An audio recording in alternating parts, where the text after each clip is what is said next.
Hello, fellow Throne stars, and welcome to the latest review on the new Game of Thrones episode, Book of Strangers. Come and see. It was another great episode filled with tons of goodness, along with the bad, but that's what makes the show so great. Just before we dive in, please click subscribe and like. Let's get to double digits. Let's get into it.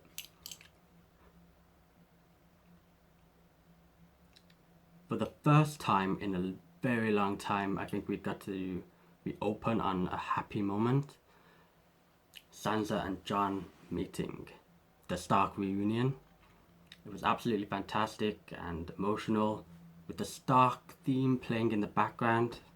If it didn't bring a tear to your eye, you might be a White Walker.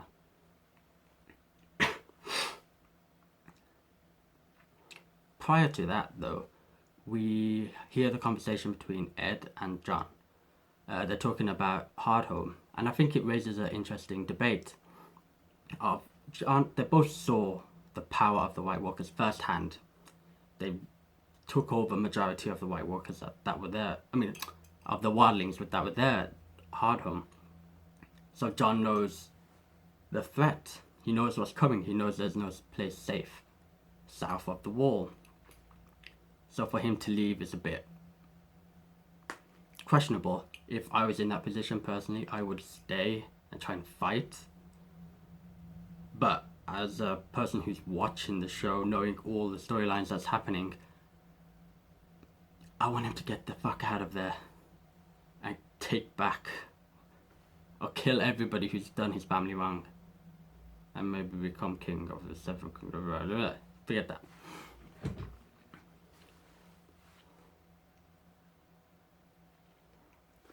The conversation between Jon and Sansa, that was quite interesting. It was actually good to see Sansa like comfortable and confident to talk to somebody, and talking about how she's been not the best of sisters or half sisters to Jon, maybe because she was more like her mother and Catelyn wasn't that nice to Jon, so she picked up that. But it was a nice scene between two reintroduced siblings, of new birth of relations. The conversation was quite interesting. I wouldn't say it felt like she was manipulating him, but it felt like Sansa is comfortable, or she can see that she was edging Jon. Jon is conflicted about what to do. I think he has no plan just apart from leave there. Sansa has something she wants to do, which is take back Winterfell, fuck up the Boltons. So she's kind of edging, nudging Jon to join her into doing it, which was good. Oh, the line of "Where will you go?" and then Jon replying, "Where will we go?" That was a total fan geek moment. And the conversation continued over the dinner scene. By the way, the whole Tormund and Brienne thing, totally behind it.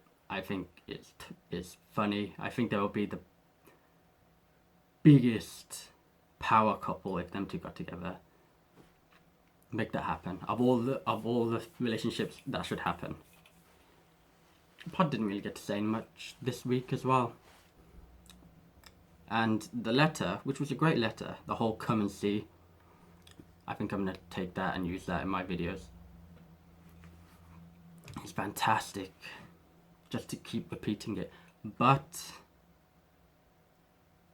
the whole, to me, sending that letter doesn't make sense. It's a reckless and totally arrogant move to make. I think it cemented everybody who is not aligned with the Boltons to unite with the Starks again. it was kind of bragging. It was like, this is what I'm gonna do if you don't. So it doesn't seem cunning enough, which we have, or smart, which we have seen Ramsay to be, which we'll discuss later. Which is, we know that House Moment, Joran, the old Lord Commander, his house is currently being run by, I think, the niece. I can't remember her name. She's 10 years old. And we know they're loyal because Stannis asked for their allegiance. And then he got a reply saying, we recognize no king but the king of the north, whose name is Stark. So definitely the Mormonts will be behind. And in the trailer, we do see Davos in a place with the House Mormont sigil, which is a bear. Possibly the Tullys, as we do see Brienne and Pod in River Run with the Tully sigil, which of course is Catelyn's house, and I forgot their words, but something family pride, blah blah blah. So them, it would be interesting, and plus a freaking giant with the wildling and the wildlings. It'd be interesting to see because Sam is going back to his home. His family isn't a major family, but it is a minor house that has some power. So if Sam does go to, I can't remember where, House Tarly, and he hears about that, I wonder if he could convince his dad. Also the Reeds, they're loyal to House Stark, so that would, and Howland Reed is still alive, so that would be interesting to see. And plus, we know that House Aaron is on its way. Okay, nobody else knows, but we know that House Aaron's on its way. And to me, Lord Baelish seems to absolutely know how this game is played. He's been playing it perfectly well and doing well. Perfectly well and doing amazing from where he started from to where he is now. My fear is that he's set his goal way too high, and I think he'd have to think about what he would accept as his minimum, the minimum rung in the ladder of chaos he can climb, and accept that, because I fear everything's gonna come crashing down. I think that ladder you've climbed is a bit too high and a bit too wobbly. He's gonna go to the north. Sansa is there. Will she lie for him again? Even, I mean, in that position she didn't have no one to trust, so she lied for Peter Baelish. But now she has Jon and probably will build an army behind her. So would she lie for him or tell the truth? Because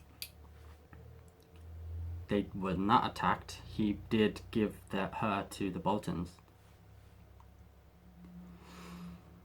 So that would be interesting to see. I think the North is the best storylines so far. I'll keep on North. We'll keep North but go a little bit south to Winterfell. And Ramsay, I think is interesting, killing Asha. I mean, there was no need to bring her in and let her get that close and then kill her. He could have killed her whenever, wherever, in front of Rickon. That would have sent a message. But he did. I think it is quite reckless. He let her get close. She managed to grab the knife. Of course, she wouldn't kill him. That's not the way they're gonna end it. But it was a reckless move. Maybe he's not as smart as we think. Because if she was a bit quicker, could have nicked him, could have dropped the knife onto his dick or something. Interesting. The whole, do you eat them after you flay them? His face, he looked like pre-Gollum, post-Smeagol. That in-between phase, that face. I can't do it.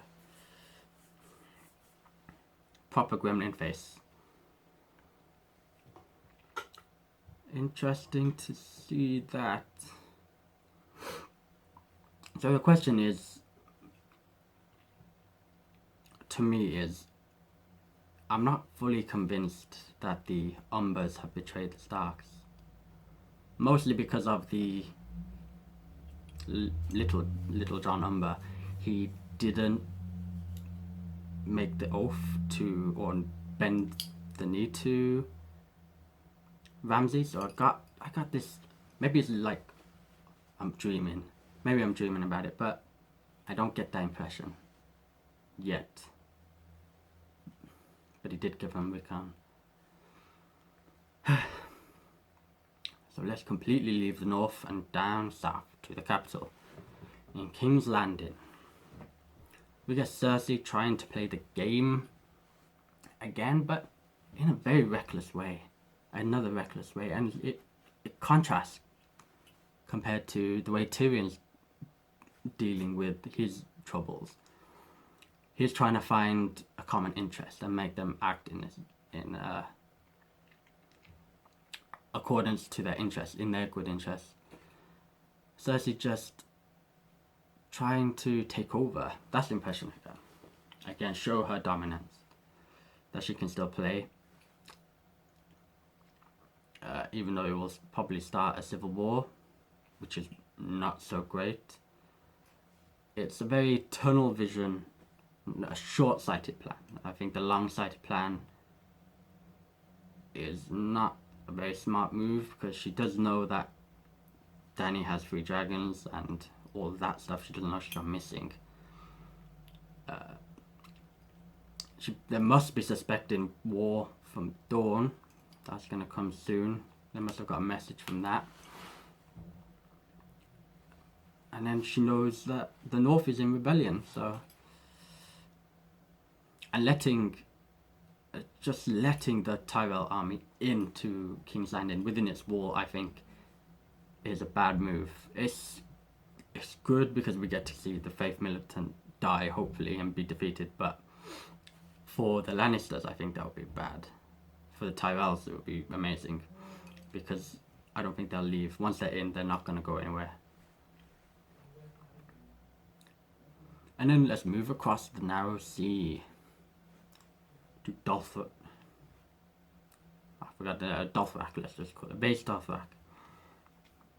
And it's been a while since we've seen how truly badass Dany is, and she showed it in this episode. She don't need no man, she don't need no dragon. Just pure awesomeness. She could have tried to escape, she could have panicked and just ran, but she kept her calm, and that whole speech was amazing. And we get the whole rebirth, like the end of series 1, where she got the dragons walked out the fire. It was very reminiscent of that. Of course, none of the Khalasars, none of the members of Khal Drogo's Khalasar saw that. They abandoned her long before. But now she's got 100,000 of them. Well, 10 Khalasars, but around 100,000. Damn. She's gonna need a lot of boats. A lot of boats. And speaking of boats, segue to the Iron Islands and Pike. Theon returning. Yara a bit suspicious, and agreeably so. Her father just died, and then one remaining son just happens to come, so that's acceptable. And then plus the king's mute is soon, as she said, with a pick. That's going to be interesting. She's got they've got a shit ton of boats. Hopefully they might go to somewhere in the east, pick up a large horde and bring them over. We'll see what happens. Nothing much really happened. Well, it's interesting to note that Dario now knows about Jorah and his grayscale. it was actually a good scene, but it was actually good between them. But we see Joe is not as tough as he maybe once was. Maybe the actual disease is taking part of his motor skills now. He's getting slower and more undependable. Maybe his time is near. This episode we get no Bran and no flashbacks, which is fine. I think episode 2 and 3 flashbacks were amazing, so let's take a break. Hopefully get some next time. I wonder if it will be concluding Tower of Joy. I've got no Arya. I got a bad feeling about what's happening. I'm not sure what's gonna happen. But what the way they left off was, what name do you want me to speak and all that. I got a feeling it's gonna be somebody that we don't want to die. Always made an arc back. I don't know. I just hope it's good. I hope she isn't no one and she comes back and reunites with Sansa and Jon, and then wait for Bran to fly over, save Rickon, and then fuck everybody up except Dany. Just join with her. And the whole Dawn story, I don't think they've set it up that well in the TV show, so it's not a big deal. So that's it, I think. What did you guys think? Let me know. Comment. Again, subscribe, please. Like, share, abuse. Check out other stuff. And that's it. Thank you.